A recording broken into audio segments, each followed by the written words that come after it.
Bonjour, nous sommes le dimanche 15 juin 2025 et le sujet est ce très bon plan, un mini PC GMK-Tech M7 Pro pourvu d'un très bon CPU, un Ryzen 9 très haut de gamme, la série des 6000 qui est sortie il y a environ 3 ans, et de la DDR5.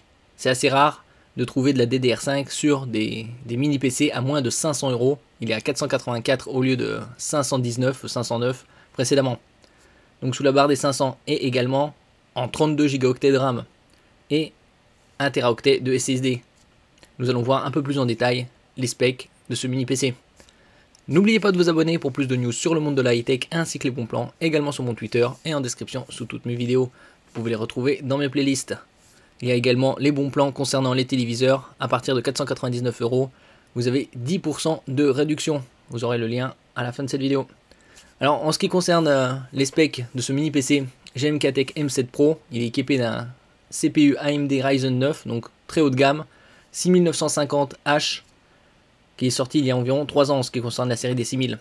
Il est également pourvu d'une partie graphique iGPU, c'est-à-dire un processeur graphique intégré au CPU.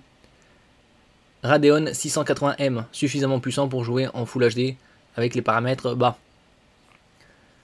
Et nous allons voir également ici, au niveau de la DDR, c'est de la 4800 MHz en 32 Go. On peut l'augmenter jusqu'à 96 par 2 x 48. Il y a également 2 ports LAN, 2,5 gigabits par seconde. C'est assez rare d'avoir des specs aussi haut de gamme pour un mini PC en dessous de 500 euros. La connectique en façade, à gauche, on voit un port Oculink pour connecter une carte graphique externe. Un port USB-C 4, multifonction. On peut connecter un moniteur externe. Avec la connectique, on peut connecter jusqu'à 4 moniteurs. Donc quad display. 2 ports USB 3.2 type A en façade. Un port casque micro 3,5 mm. À l'arrière, on a 2 ports USB type A. Un DisplayPort 2.0. Un HDMI 2.1. 2 RJ45 2,5 gigabits chacun. Et un autre USB type C 4. Si on a différentes specs, ici comme je le disais précédemment, AMD Radeon 680M directement intégré. Au niveau du CPU, il y a 8 cœurs 16 threads avec un TDP de 54 watts qui peut être augmenté jusqu'à 70. 16 mégaoctets de cache L3, plus il y a de cache en L3 et plus le CPU traite d'informations. Ici il a une bonne quantité.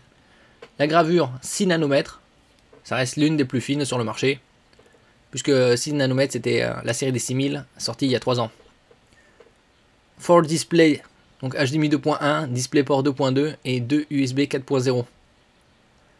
Au niveau des SSD, c'est du PCI Express 3.0, on peut l'augmenter à 4 Teraoctets en 2x2 avec des SSD 4.0 support. La RAM DDR5 4800 MHz, comme je disais précédemment, on peut augmenter jusqu'à 96 Go. Donc un très bon score en 2 x 48. On verra aussi par la suite le prix de la RAM. Et si vous en avez 32, c'est déjà largement suffisant pour la très grande majorité des utilisations. Au niveau de la connectique sans fil, Wi-Fi 6 et Bluetooth 5.2. Là, la RJ45, les ports Ethernet, chacun 2,5 gigabits par seconde. La connectique un peu plus en détail. À l'arrière, c'était 2 USB type A 2.0. HDMI 2.1 pour connecter par exemple un moniteur jusqu'à 8K 60 Hz. DisplayPort 2.0. Et comme je disais précédemment, l'USB-C 4.0 c'est du type C multifonction. Alors PD c'est pour Power Delivery, c'est-à-dire que vous pouvez charger par exemple votre smartphone ou tablette. DP c'est pour DisplayPort et Data c'est pour la véhiculer des données. Et en façade, les USB 3.2 c'est du Gen 2, c'est-à-dire qu'il a des débits de 10 gigabits par seconde. Ici l'intérieur, on peut upgrade 2 SSD 2280, c'est 22 mm de large par 80 mm de long, 4 Teraoctets au maximum. Et la RAM 96. Si on a d'autres points, avec les quad display, on peut connecter donc 4 moniteurs 4K 120 Hz sans problème.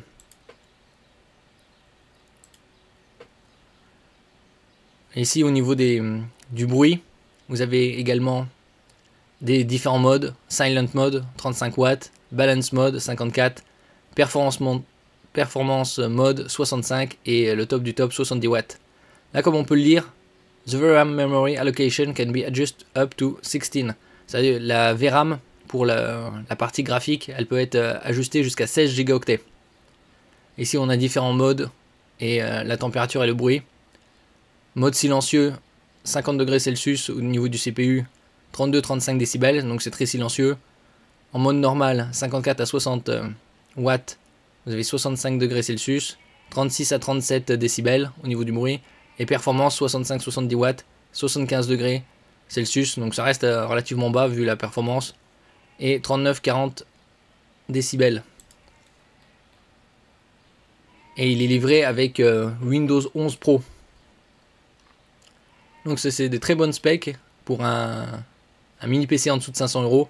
Comme on peut le voir ici, la carte graphique intégrée AMD Radeon 680M à 12 cœurs offre des performances comparables à celles d'une Nvidia GTX 1050 Ti.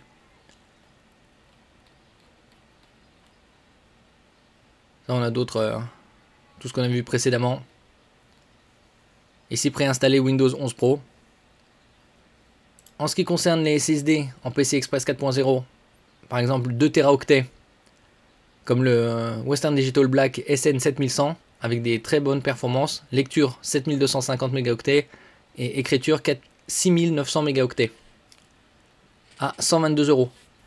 Et dans 10 jours, il y aura les soldes d'été pour une durée de 4 semaines.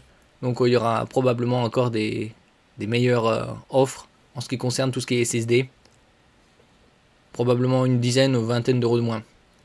En ce qui concerne la RAM, par exemple ici 96 Go en kit 2x48 à 5600 MHz qui peut être descendu ici.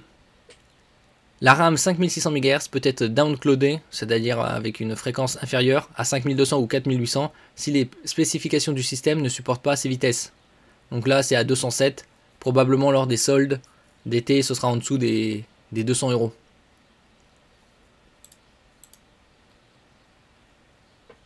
Là les différents modes qu'on a vu précédemment, la connectique, très riche et de très haut niveau. Ça les full function, comme je disais précédemment, power delivery, data transmission, audio video output.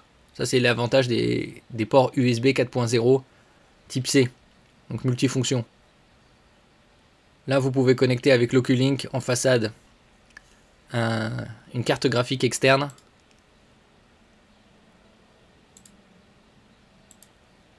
Et ça c'est toute la connectique qu'on a vue précédemment. Merci pour votre écoute et à la prochaine.